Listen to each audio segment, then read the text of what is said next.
उपचुनाव से पहले ही सपा को मिली बड़ी सफलता। रामपुर में बीएसपी के इस ऐलान से सपा को मिली बढ़त।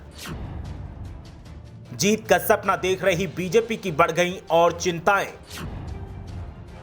देखिए कैसे बीएसपी ने सपा को दी खुशखबरी। उत्तर प्रदेश में उपचुनाव का बिगुल बज चुका है और सियासी दल तैयारियों में लगे हैं।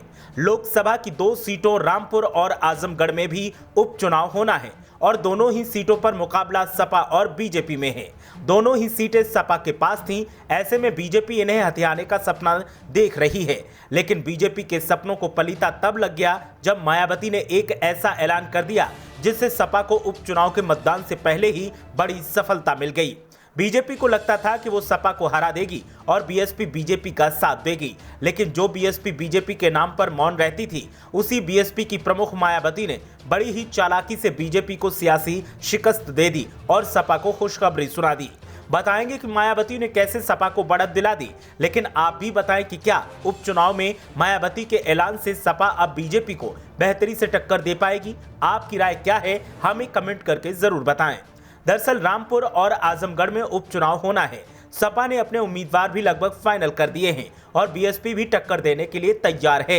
ऐसे में मायावती ने एक बड़ा ऐलान कर दिया और ऐलान होते ही सियासी हल्ला तेज हो गया। मायावती ने सीधे तौर पर रामपुर में एक तरह से बाजी सपा के नाम कर दी और बीजेपी की परेशानियों को बढ़ा दिया। दरअसल मायावती ने ऐलान किया है कि वो रामपुर लोकसभा सीट पर अपना उम्मीदवार नहीं उतारेंगी। मायावती के ऐलान के बाद सबसे ज्यादा खुश समाजवादी पार्टी ही दिखाई दे रही है।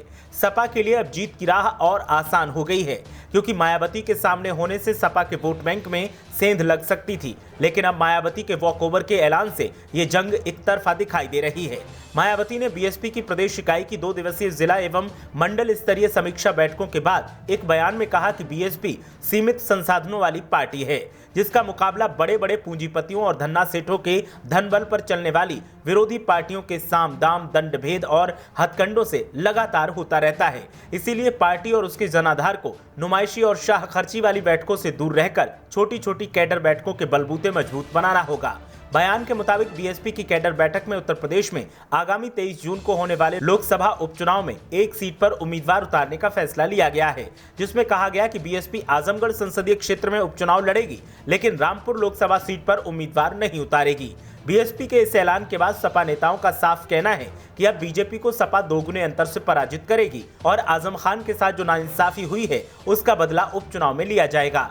सपा नेताओं की माने तो बीजेपी जो जीत का सपना देख रही है और मनमानी जो कर रही है, उसका जवाब उपचुनाव में दोगुनी ताकत के साथ दिया जाएगा और सपा बम पर जीत हासिल करेगी।